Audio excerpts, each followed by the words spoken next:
Lu pernah nggak sih dengar rumor kalau 2030 bakal ada krisis? Yang katanya dunia bakal makin chaos, pengangguran di mana-mana, teknologi ngambil alih kerjaan, terus makin susah buat survive. Awalnya gue mikir, lebay amat. Kayak teori konspirasi yang dilempar-lempar doang di media sosial. Tapi makin kesini makin banyak hal yang bikin gue mikir dua kali. Kayak kerjaan makin diganti AI, harga-harga makin naik, gaji segitu-gitu aja. Belum lagi berita tentang geopolitik, ekonomi, dan hal-hal aneh yang mulai muncul dari sekarang. Dan itu bikin gue sadar satu hal, mungkin ini bukan sekadar rumor. Mungkin ini adalah sinyal awal dari perubahan besar yang lagi jalan pelan-pelan. Tapi pasti. Makanya sekarang gue gak pengen panik, gue pengen ngerti yang sebenarnya terjadi. Dan yang paling penting, apa yang bisa kita lakuin dari sekarang. Kalau lo juga punya pertanyaan yang sama, video ini buat lo. Jadi gini, waktu orang bilang 2030 bakal jadi krisis, itu bukan berarti dunia kiamat, zombie muncul, atau semua orang jatuh miskin dalam semalam. Yang dimaksud itu lebih ke arah perubahan besar, yang udah mulai kelihatan dari sekarang, dan puncaknya kemungkinan besar bakal kerasa di sekitar tahun 2030. Lo inget gak waktu pandemi 2020? Tiba-tiba dunia berubah total. Banyak bisnis tutup, jutaan orang kehilangan kerjaan, tapi di sisi lain, ada juga yang malah jadi miliarder karena ngerti dunia digital. Nah, 2030 diprediksi bakal kayak gitu juga, tapi dalam skala lebih luas. Para ahli bilang kita lagi masuk fase transisi besar-besaran. Dari ekonomi lama ke ekonomi baru. Dari cara kerja lama ke cara kerja yang sepenuhnya digital, otomatis, dan pakai AI. Teknologi makin cepat, AI makin pinter. Sistem keuangan mulai berubah, bahkan cara kita cari uang, simpen uang, sampai kerja, semuanya pelan-pelan digeser. Dan lu tahu apa yang menarik? Setiap kali dunia masuk fase perubahan kayak gini, selalu ada dua kelompok. Kelompok pertama yang sadar lebih dulu, adaptasi, belajar, dan akhirnya naik kelas. Kelompok kedua yang nunggu, bingung, terus ketinggalan dan nyesel belakangan. Makanya ini bukan soal hidup ke depan akan lebih susah, tapi ini lebih ke lu siap nggak buat adaptasi di era baru ini? Karena yang ngerti dan siap dari sekarang bisa jadi orang yang ada di barisan terdepan. Yang enggak, ya bakal jadi penonton atau bahkan korban dari perubahan itu sendiri. Gue mau lu inget satu hal penting. Setiap krisis besar yang pernah terjadi di dunia selalu ngasih peluang besar buat orang-orang yang peka. Contohnya, pandemi 2020, banyak bisnis tumbang iya. Tapi di saat yang sama, bisnis online meledak. Orang yang ngerti digital marketing, dropship, bahkan jualan di TikTok, penghasilannya bisa naik berkali-kali lipat. Kerja remote, freelance, startup teknologi, semuanya jadi booming. Terus lu lihat kripto. Bitcoin sempat dari belasan juta, naik sampai 1 miliar lebih. Kenapa? Karena orang-orang mulai cari alternatif, selain uang kertas yang nilainya terus turun. Dan itu semua terjadi bukan karena hoki, tapi karena mereka lihat peluang lebih dulu. Nah sekarang, kondisi dunia mulai nunjukin pola yang mirip, bahkan mungkin lebih besar dari itu. Bukan cuma soal pandemi, tapi soal transformasi global. Kalau dulu lo telat, sekarang lo dikasih kesempatan kedua. Gue nggak bilang ini gampang, tapi kalau lo bisa ngerti apa yang lagi terjadi dari sekarang, dan mulai belajar pelan-pelan, 5 tahun ke depan bisa jadi lompatan terbesar dalam hidup lo. Bukan cuma dari segi duit, tapi juga dari segi kebebasan. Sekarang pertanyaannya, kalau lo mau siap dari sekarang harus mulai dari mana? Jawabannya simple. Ini dua hal utama yang nggak boleh lo tutup mata, kripto dan AI.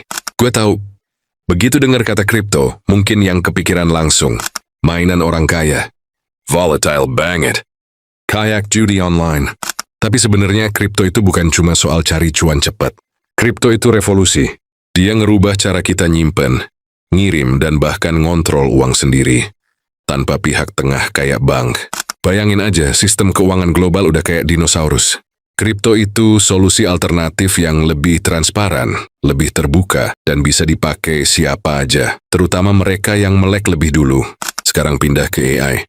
Lo mungkin mikir, gue nggak bisa ngoding bro. Tenang, gue juga bukan programmer. Tapi gini, ngerti basic AI itu udah cukup buat bikin lo beda. Kayak ngerti gimana ChatGPT bisa bantu kerjaan lo, Gimana bikin konten pakai AI atau bahkan pakai tools AI buat bikin bisnis kecil, gua nggak bilang lo harus jadi Elon Musk. Tapi kalau lo ngerti sedikit aja, dan bisa manfaatin teknologi yang udah ada sekarang, itu bisa jadi keunggulan gede banget dibanding orang lain yang masih sibuk scroll TikTok tiap hari tanpa arah.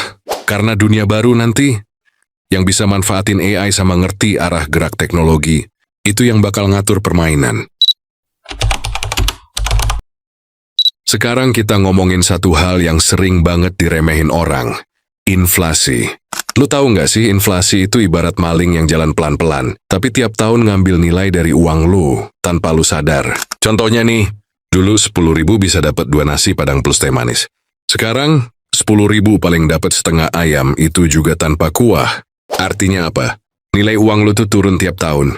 Kalau lu cuma nabung di bawah bantal, atau bahkan di bank tanpa diputer ke aset, itu sama aja lo miskin pelan-pelan.